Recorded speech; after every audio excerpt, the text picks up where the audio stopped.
मेरी प्रशंसा कर रहे हैं, मुझे सुखी कर रहे हैं, पर तुझे सुखी नहीं कर रहे हैं। तेरे दुख का जो मार्ग है उसको और बढ़ा रहे हैं और विपरीत मार्ग पर ले जा रहे हैं। बेचारे उन लोगों का भी कोई दोष नहीं है। अगर तू जाना न चाहे और तेरे अंदर भेद विज्ञान हो तो क्या मजाल किसी की जो तुझे विपरीत मार्ग पर ले जाए? नहीं ले जा सकते, खुद की कमी है। तो लगता है अज्ञानी जीव को कि मुझे सुखी करने के लिए कितने अच्छे से देखा उन्होंने, मेरे घर को, मेरी दुकान को, मेरी फैक्ट्री को बहुत अच्छे से देखा, इसी में खुश हो जाता है। भाई वो अपने आप को सुखी करने के लिए कर रहे हैं, तो भ्रम में मत पड़ना। और तो जिंदगी भर दुनिया को दिखाने अच्छे वस्त्र, अच्छा घर, अच्छी गाड़ी, अच्छी अच्छी वस्तुएं, अच्छा मोबाइल किसके लिए जुटा रहे हैं?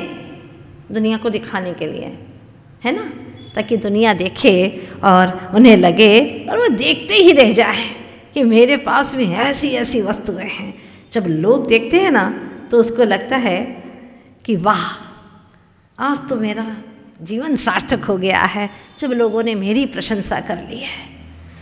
पर वस्तुओं के साथ में इतना एकत्व बुद्धि कर चुका है वहाँ कि ये मेरा घर, मेरी गाड़ी, मेरी वस्तुएं, मेरा मोबाइल, मेरे वस्त्र, उसकी तारीफ हो रही है तो समझता है कि मेरी तारीफ हो रही है।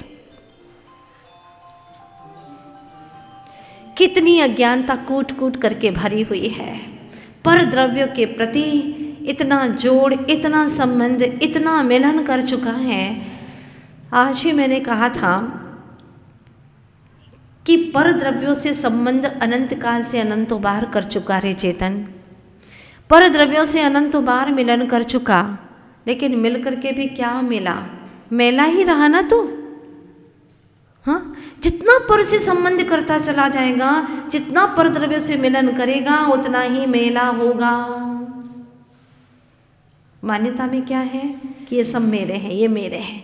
पहले तो मैं बिल्कुल अकेला था, लेकिन अब मेरे इतने सारे साथी हो गए, इतने लोग मेरे पीछे हैं, कोई तेरा नहीं है। इस मान्यता से सुख है, ये सब मेरे हैं, इस मान्यता से दुख ही दुख है, पीड़ाएं हैं। क्योंकि अपने खुद का दुख कम था क्या जो औरों को तूने जोड़ दिया? कितनों का दुख तेरे साथ में हो गया। और निरंतर जीव दुखी रहता है। शतक में लिखा है, पिता पुत्र पैसा पत्नी सब दुख बढ़ावन हारे हैं। देव शास्त्र और गुरु समागम दुख घटावन हारे हैं। ये सब दुख को घटाने वाले और वो सब दुख को बढ़ाने वाले हैं। लेकिन ज़्यादा समागम किसका होता है? सच्चे देव का, शास्त्र का, सदगुरु का? नहीं, ज़्यादा से ज़्यादा संबंध तो उन्हीं का रहता है। और कभी कदाचित आ भी जाए प्रभु के पास में, गुरु के पास में, तो यादें तो उन्हीं की रहती है। वहाँ पर भी आकर के ऐसा आशीर्वाद दो कि परिवार सब अच्छा रहे, हाँ, परिवार में खुशहाली रहे। परिवार में खुशहाली रहेगी, सब परिवार मेरा अपना रहेगा, तो कभी छोड़ने वाला ही नहीं है। गुरु तो ये आशीर्वाद देते हैं कि परिवार तुझे अपना लगे ही नहीं, ये आशीर्वाद देते हैं। परिवार तुझे अपना लगे ही नहीं, तो एकत्व तत्व की अनुभूति कर सके, इसके लिए आशीर्वाद है। और तू मांगता है कि सब मेरे अपने रहें। ऐसा आशीर्वाद दे दो कि परिवार सब अच्छे से रहें, सब मेरी आज्ञा माने। मैं बोल दूं कि बैठ जाओ तो बैठ जाए, सब मेरी आज्ञा का पालन कर सके। हाँ, मेरा भी चले घर में, ताकि मुझे खुशियाँ हों। ये कोई बात है? मिथ्या अभिप्राय को पुष्ट करने के लिए गुरुओं से आशीर्वाद लेने आते हो। सबसे बढ़िया चीज़ तो यह है, मूलभूत वस्तु यह है, वस्तु स्वरूप को पहचान लो तो सारा दुख ही खत्म हो जाएगा। दुख का कारण ही यही है, वस्तु स्वरूप को जाने बिना यह जीव अनंत काल से दुखी रहा है। इसलिए कहा, वस्तु स्वरूप विचार खुशी से सब दुख संकट सहा करें। देखो, संसार में किसी को किसी भी द्रव्य को, किसी भी अन्य द्रव्य को कुछ भी पड़ी नहीं है। सब अपने अपने सुख के लिए ही हर पल प्रयास कर रहे हैं। ये बात अपने ज्ञान में जचा लो। अगर कोई तुम्हारी सेवा भी कर रहा है तो वो इसलिए कि मैं आगामी काल में सुखी रहूं, क्योंकि ऐसा सुना है कि सेवा करोगे तो मेवा मिलेगा, है ना। अगर तुम सेवा करोगे तो तुम्हें मेवा मिलेगा। तुम अपनी सासू की सेवा करोगे तो जब तुम सासू बनोगे तो बहू तुम्हारी सेवा करेगी। इसीलिए अच्छा करो, क्योंकि परिपाटी तो चलती है ना। अपन जैसा करते हैं वैसे अपने बच्चे भी करते हैं, इसीलिए हम सेवा कर रहे हैं। लक्ष्य क्या है तुम्हारा? सब स्वार्थ ही स्वार्थ है। ये सब कुछ करते हुए भी तुम अपने ही सुख की ओर देख रहे हो। लक्ष्य यही है कि मैं सुखी कैसे हूँ, और हर जीव यही सोचता है। रही बात पुद्गल की, तो पुद्गल में सुख नाम का गुण ही नहीं है। उसमें तो रूप रस गंध वर्ण नाम के गुण हैं। जो गुण है सुख नाम का वो तो जीव के पास में, और प्रत्येक जीव अपने सुख के बारे में सोचता है। हाँ, कोई विरले ज्ञानी होते हैं, सद्गुरु होते हैं, जो ये चाहते हैं कि सारे जीव परम सुखी हों, उनको सुख का मार्ग मिले, ये भगवान बने। वरना संसार के जीव तो यही चाहते हैं। पति चाहता है कि मेरी अच्छी पत्नी बनी रहे, माँ चाहती है कि मेरा बेटा अच्छा आज्ञाकारी बना रहे, है ना। सभी लोग यही चाहते हैं, अपने अपने रिश्तों को और अच्छे से मजबूती से जोड़े रखना चाहते हैं। लेकिन एक सद्गुरु ऐसे हैं, कोई आचार्य गुरुवर विद्यासागर जी महाराज जैसे संत, जो हमें भगवान बनाना चाहते हैं कि तू भगवान बन जाए, उसी रास्ते पर चल ले।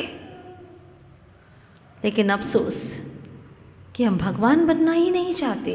जब हमारे भीतर में ही उपादान शक्ति नहीं है, हमारे भीतर में ही अभिप्राय नहीं है, तो हमारे अभिप्राय को बदलने वाला कौन है? किसमें है ऐसी शक्ति? तीर्थंकर कहते हैं कि हमारे अंदर में भी वो शक्ति नहीं है कि हम तुम्हारा अभिप्राय बदल दें। अभिप्राय बदलने के लिए सूत्र दिखा सकते हैं, सूत्र बता सकते हैं, लेकिन अभिप्राय बदलना न बदलना तुम्हारे हाथों में है।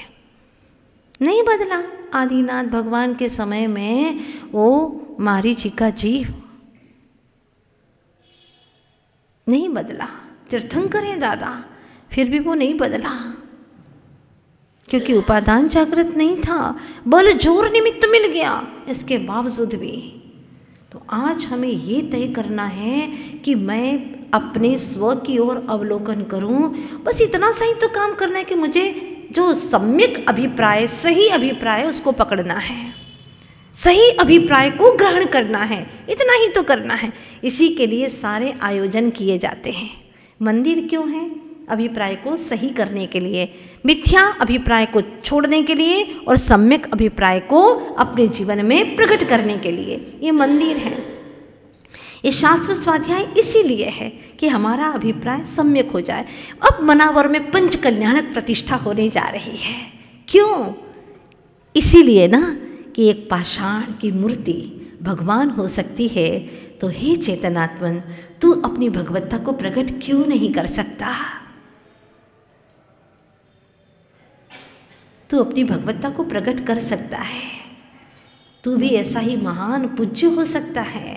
तू भी अष्टकर्मों का विनाश करके अव्याबाद सुख का संवेदन कर सकता है। तुझ में वो सारी शक्तियां हैं, तो अपनी शक्ति को पहचान। ये सारे आयोजन ही इसी के लिए हैं। लेकिन आयोजन को मात्र बाहरी वस्त्र अच्छे पहनना है। क्या तैयारी कर रहे हैं पंच कल्याणक की? माता जी, हमारे तो घर घर में तैयारियां शुरू हो चुकी हैं, मनावर में और आसपास में सारे निमाड़ के अंदर तैयारियां हो चुकी हैं। कैसे कौन से कपड़े पहनेंगे, और जौहरी के यहाँ से हमने तो सेट भी खरीदना शुरू कर दिया है। बोल दिया उनको कौन सा सेट हमें चाहिए है, ऑर्डर दे दिया है।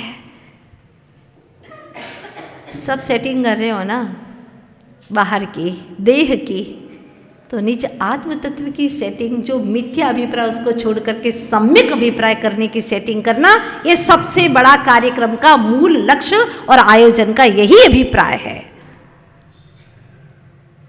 कैसे परिणामों में निर्मलता आवे, कैसी भावों की अभिव्यक्ति करें हम, जिससे कि भगवान जी वेदी पर विराजमान हो और मेरी भगवान आत्मा वो ज्ञान वेदी पर प्रकट हो जाए। प्रभु, मिथ्या अभिप्राय समाप्त हो, सम्यक अभिप्राय प्रकट हो जाए, ऐसा मेरे जीवन में आए। अब देखो ना, संसार के अंदर हम देखते हैं अपना सुख नहीं सतता हुआ देख करके पति पत्नी को छोड़ देता है, बेटा माँ को छोड़ देता है ना। बहुत सारे केसेस ऐसे देखने में आ रहे हैं कि अपना सुख सतता हुआ नहीं देखा तो माँ ने बेटे को छोड़ दिया, बेटे ने पत्नी के आते ही अपनी माँ को छोड़ दिया, माँ पिता को छोड़ दिया। वृद्धावस्था में क्या खा पी रहे हैं, कैसे जी रहे हैं, कैसे तड़प तड़प करके जी रहे हैं, कोई एक गिलास पानी पिलाने वाला नहीं है। जब कभी माँ ने अपने बेटे के लिए इतनी मनुहारे की थी, इतना नाच उसे पाला था, लेकिन अब उसकी तरफ देखता तक नहीं है।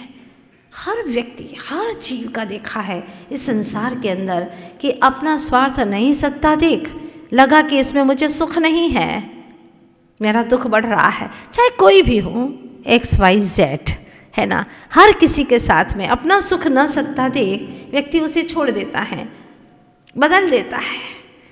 क्यों बदलता है? इसमें सुख नहीं है, आप किसी और को ढूंढो, उसमें मुझे सुख मिलेगा। लेकिन जब भीतर में ही सुख की सही परिभाषा ज्ञात नहीं है तो सुख कहाँ से मिलेगा?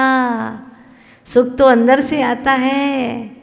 किसी ने कहा भैया पानी चाहिए तुम्हें, खोद लो ना। खोदा उसने, 4 हाथ गड्ढा खोदा, पानी नहीं मिला। फिर दूसरी जगह गड्ढा खोदा 4 हाथ का, वहाँ से भी पानी नहीं मिला।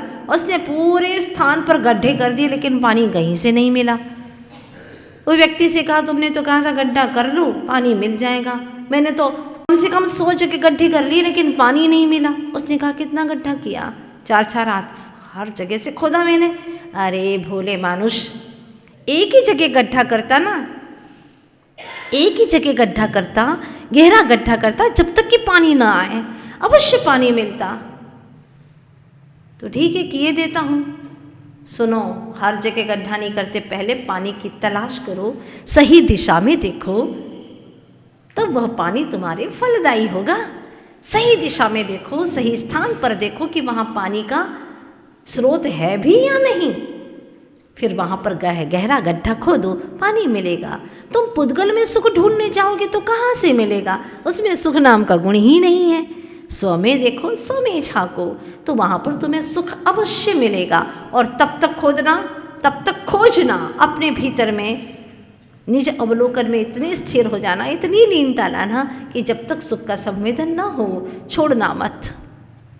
थोड़ी सी माला जपी, हो गया धर्म, हो गए तृप्त। 2 पूजा कर ली, हो गया धर्म। लगा दिया तिलक, हो गया धर्म। 2 शास्त्र के पन्ने पढ़ लिए, हो गया, चलो आज का धर्म हो गया।